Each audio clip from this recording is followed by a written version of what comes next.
السلام عليكم ورحمه الله تعالى وبركاته. كي دايرين؟ لاباس عليكم؟ اش اخباركم؟ نتمنىكم تكونوا على خير وبخير. معكم ملكه من قناه ساندرا ميلينا كويزين. مرحبا بكم معايا في فيديو جديد ووصفه جديده ان شاء الله.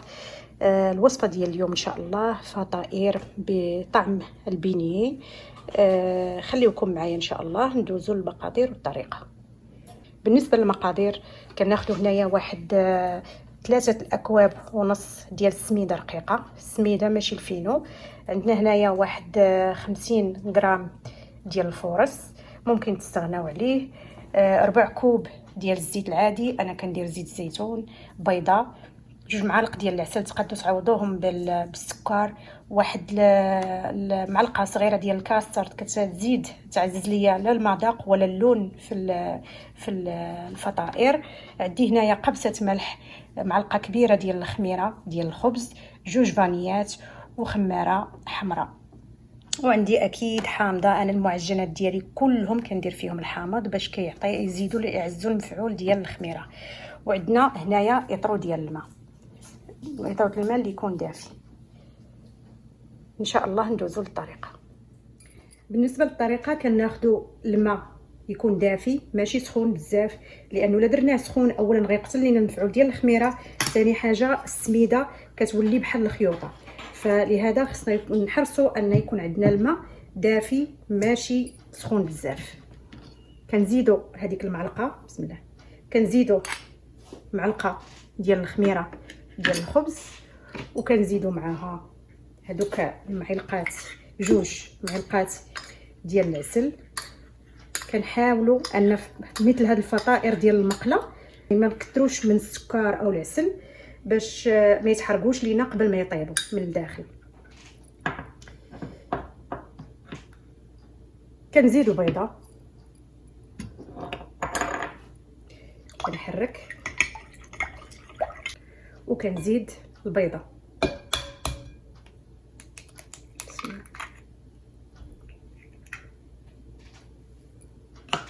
وغدا نضربها بالخلاط باش نتفادى الصداع في الفيديو. غادي نقطع وما غنصورش هاد اللقطه هذه، خليكم معايا.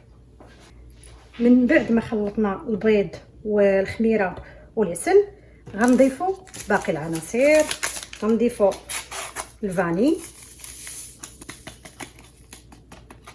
القبسه ديال الملح، 4 كوب ديال الزيت، وواحد المعلقه ديال الكاسترد، 4 كوب ديال الدقيق والسميد. بالنسبه لهاد السميده هذه جديده، كان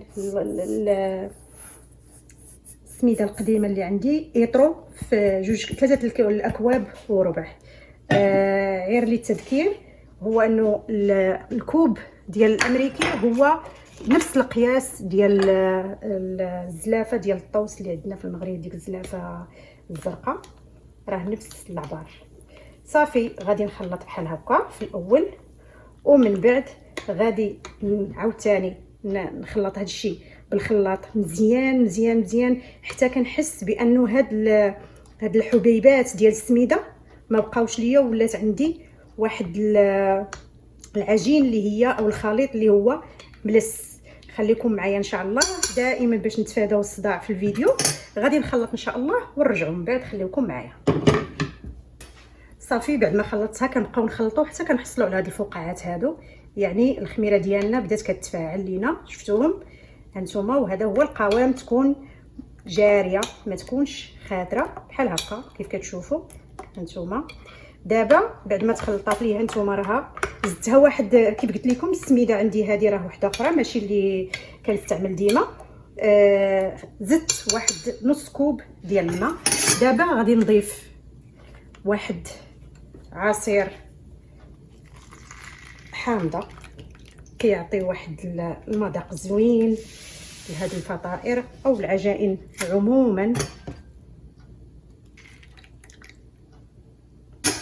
وكنضيف الخميره ديال الحلوى اللي ما غنحتاجش انا باش نغربلها لانها باقا جديده كيف كتشوفوا. ها هي بودره ماشي قديمه. ملي كتكون قديمه هي اللي كتحجر لينا، كنضطروا اننا نغربلوها. صافي كنخلط هذا الشيء غير هكا كيف كتشوفوا كيتفاعلوا بسرعه. وحنا عارفين بانه عصير الحامض والخميره الحلوى كيتفاعلوا بسرعه. هانتوما صافي غادا نغطي عليها ونخليها حتى تخمر. ما غاديش نقول لكم غطيو عليها وخليوها نص ساعه ولا ربع ساعه، على حساب الجو ديال كل بيت. يعني ممكن تلقاي بيت سخون وبيت بارد، فملي غتشوفوا الحجم ديالها تضاعف غادي تبداو تخبزوا ان شاء الله. ملي يضاعف الحجم ديالها غادي نتلاقاو ان شاء الله باش ندوزو للطريقه ديال الطهي ديالها. دابا كلكم صار كيعرف باني انا كنستعمل هاد البونيات هادو، كنشريهم جداد وكنغطي بهم هكا. ما كيحتاجش ان البلاستيك ديال المطبخ كيتحيد لينا. شفتوا بسهوله كدار. خليوكم معنا ان شاء الله، نرجعوا منين نبغي نطيب الفطائر. بعد واحد 25 دقيقه غادي نحل على خمرات، راه طلعات كاع وصلت لهذا. شفتوا ما شاء الله. هذا كنغسلوه، كنعاود نغسلوه ونشفوه ونعاود نستعملوه.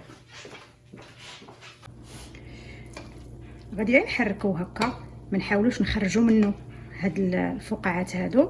واحد التقليبه خفيفه من الفوق لتحت بحال هكا. دابا غندوزو ان شاء الله باش نطيبوه. خليكم معايا. غادي ناخذ المقله غنسخنها مزيان. هانتوما العافيه في الاول كتكون مجهده. وغادي ناخذ هنايا خديت واحد معلقه ديال السمنه، ماشي السمنه. ممكن تعوضوها بالزبده، مي انا كنخدم ديما بالسمنه. راه اللي بغى الفيديو ديالها راه كاين على القناه. وكندهنوا واحد الدهنه اللي هي خفيفه هكا. شفتوها؟ نحاولوا نطلعوا حتى من الجناب هكا. وإلا كان واحد الفائض، هانتوما انا عندي هنا واحد الفائض، غادي نرجعوا لهاد البول هادي ولا الزلافه ولا اي حاجه اللي درتو فيها. هانتوما كناخذ، انا كندير باش يكون عندي قياس واحد، كناخذ هاد الكوب ديال العبار كيف كتشوفوا. بسم الله. كنديرها وكنقص العافيه على مهل.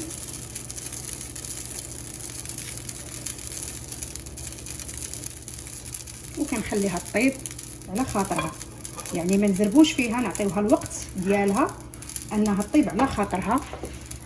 كناخذ واحد الغلاقه على قد المقله وكنغطيها ونخليوها طيب على خاطرها. هاد الفطائر هادو كيجيو رائعين. كتجي انا دايرهم على طيبه بحال البيني، يعني عجينه ديال البيني وهي ياب هكا يعني مرخوفه. شفتوها؟ دابا بدات كتنشف ليا من الجناب. غادي نقلب ونحاول نشوف من التحت الا تحمرات غنقلبها، الا ما تحمراتش غنخليها حتى تشد راسها. يا تحمرات ليا. التقنيه باش كنقلبها كنجيبها هكا وكنديها للحرف ديال المقله ونقلبها بسهوله. شفتوها؟ بحال هكا. دابا ما نغطيش عليها، ما نحتاجش ملي نبغي نقلبها اني ندهن، لان هاد الفطائر هذا هو الوجه ديالهم. واخا كتبان لينا دابا لصقات، مي اول ما غندير لها هكا وتحيد ليا غنعرفها بانها تحركات، غنعرفها بانها طابت. شفتوها؟ ها هي. هذا راه الوقت الحقيقي، التصوير الحقيقي، يعني ما كاين لا مونطاج لا والو، مباشره. غادي نشوف يعني راها هانتوما، يعني راها طابت ليا. صافي غادي نحيدها وغادي ندير واحده اخرى نفس الشيء. غنعاود معكم واحده اخرى. هانتوما كندهن شويه، لان هاد السمنه هذه كتعطي واحد المذاق رائع لهاد الفطائر هذه. هانتوما وغيجيوني نفس القياس، وقد ما خليتوهم خمروا قد ما كيجيو خفاف وزوينين وهشين، يعني ما نقولش لكم ولدات نتوما، يعني راهم شادوا من في راسها، شدات من داك. انا غادا نقلبها. نتوما كناخذ المقله وكندي حتى للحرف وكنقلبها بواحد السهوله. شوفوها نتوما كتجي منفوخه.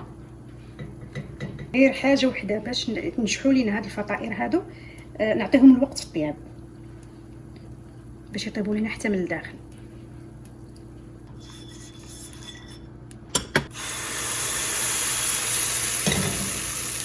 نديروا دابا نفس الخطوات.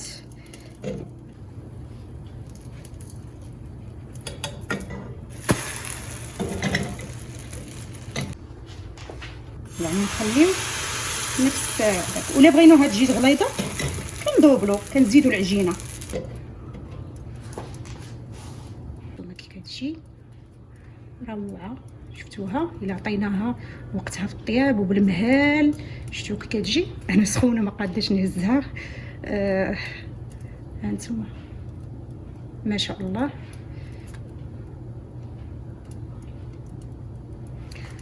وصلنا لاخر حبه دي.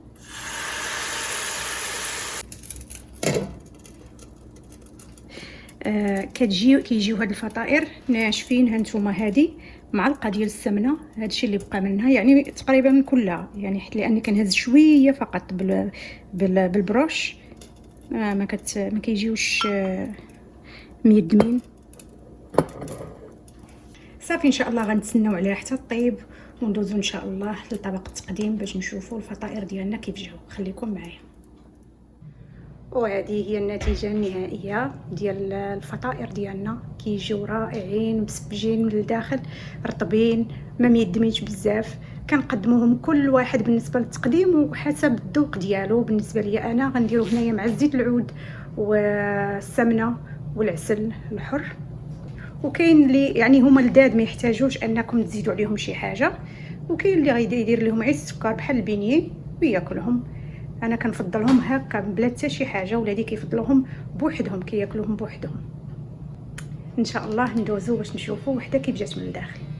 خليكم معنا. شوفوا كيف كيجيو مسفجين من الداخل. نتمنى نحلهم لكم. شفتوهم كيجيو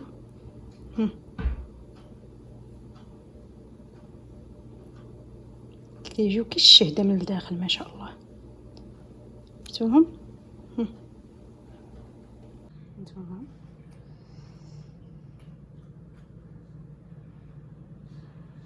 كتجي مهويه كيف كتشوفوا، روعه كتجي.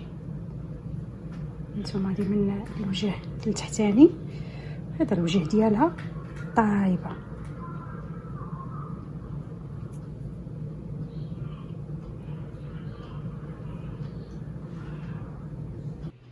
بهذا وصلنا لنهايه الفيديو.